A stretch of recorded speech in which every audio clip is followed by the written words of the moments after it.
चाचा भतीजी के रिश्ते तो बहुत अच्छे होते हैं। कोई भी चाचा अपने भतीजे के साथ कंधे से कंधा मिलाकर आगे बढ़ता है और दोस्तों वो लोग आपस में हर तरह की बातों को शेयर भी कर लेते हैं। लेकिन तब क्या हो जब एक चाचा भतीजे के बीच में एक रंजिश जन्म ले ले, उसी बीच में एक भतीजा अपने चाचा समेत 4 लोगों की हत्या करके उसी के घर के आंगन में केरोसिन का तेल डालकर आग लगा दे और उसके द्वारा लगाई हुई आग में उनके पूरे शवों को जलाकर राख कर दे। उसने एक 7 महीने की बच्ची को भी नहीं बख्शा और उसकी गला काटकर हत्या कर दी और उसको जलाकर राख कर दिया हो। नमस्कार, आदाब, सत श्री अकाल दोस्तों, मैं विषम का स्वागत करता हूं आपका हमारे यूट्यूब चैनल किस्से क्राइम पर। दोस्तों पूरी घटना की जानकारी के लिए बने रहिए हमारे साथ वीडियो का अंत तक।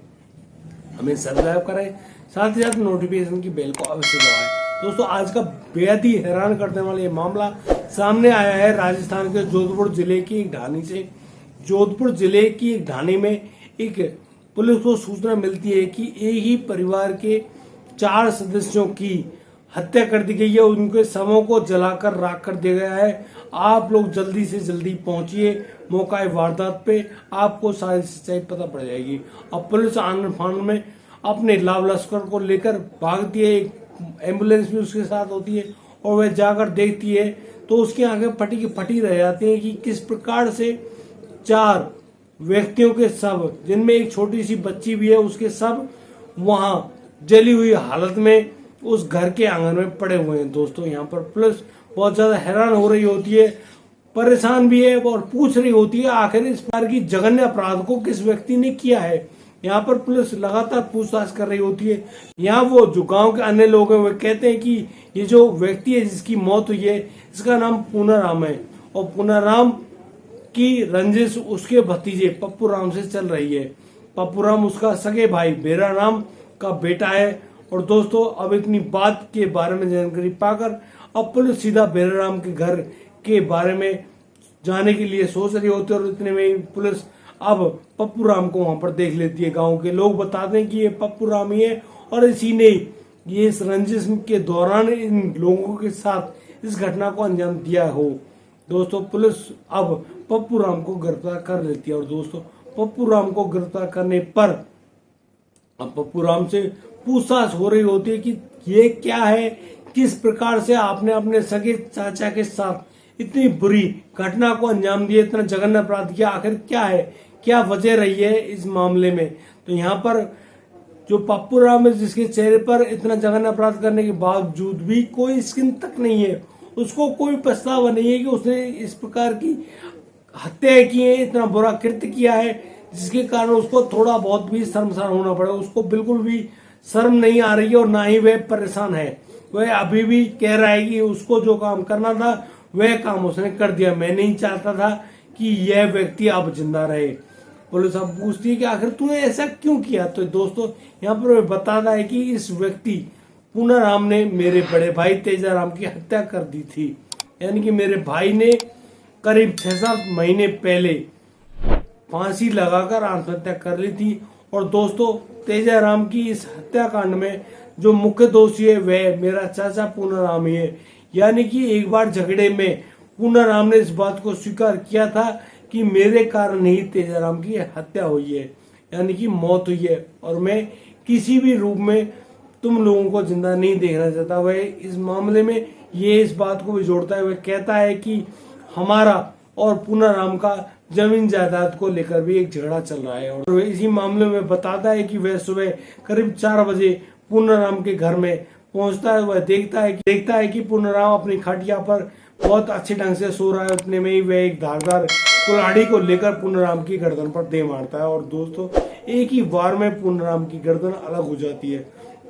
दोस्तों इतने में ही उसकी पत्नी भी जो पड़ोस में सो रही होती है उसके गर्दन पर भी इसी प्रकार का हमला किया जाता है और उसकी पत्नी को भी मौत के घाट उतार दिया जाता है। इतने में ही वह जो लड़का है पूरा वह शांत नहीं होता है और वह अब एक अन्य दूसरे बने हुए कमरे में पहुंचता है। वहां राम के बेटे की पत्नी सो रही होती है, उसकी साथ में एक 7 महीने की बच्ची भी सो रही है।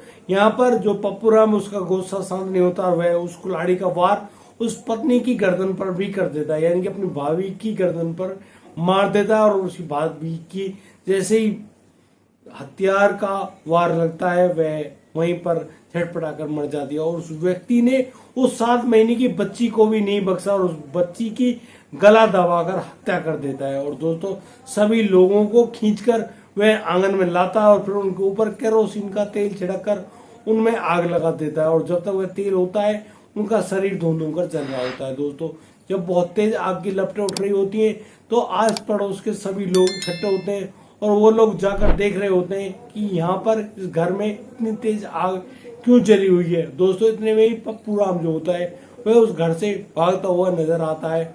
और दोस्तों जैसे ही वो लोग उस आग को बुझाते हैं तो पता चलता है कि यह कोई और नहीं पूना राम ही है, यह उसकी पत्नी है, यह उसके बेटे की पत्नी और यह उनकी छोटी सी बच्ची भी है।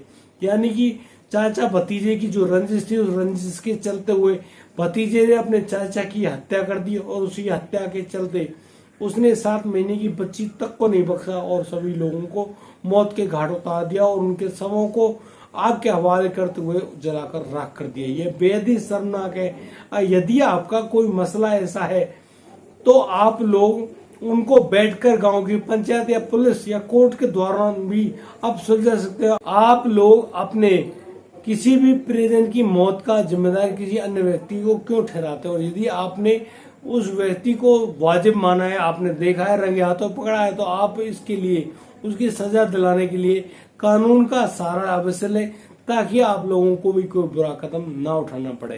दोस्तों पुलिस ने उस पप्पू राम को गिरफ्तार कर लिया है और उसको अब सलाखों के पीछे भेज दिया है। यहाँ पर पप्पू राम को बिल्कुल भी कोई भी जरा सा भी अफसोस नहीं है कि उसने अपने चाचा चाची और भाभी और अपनी भतीजी की हत्या कर दी है।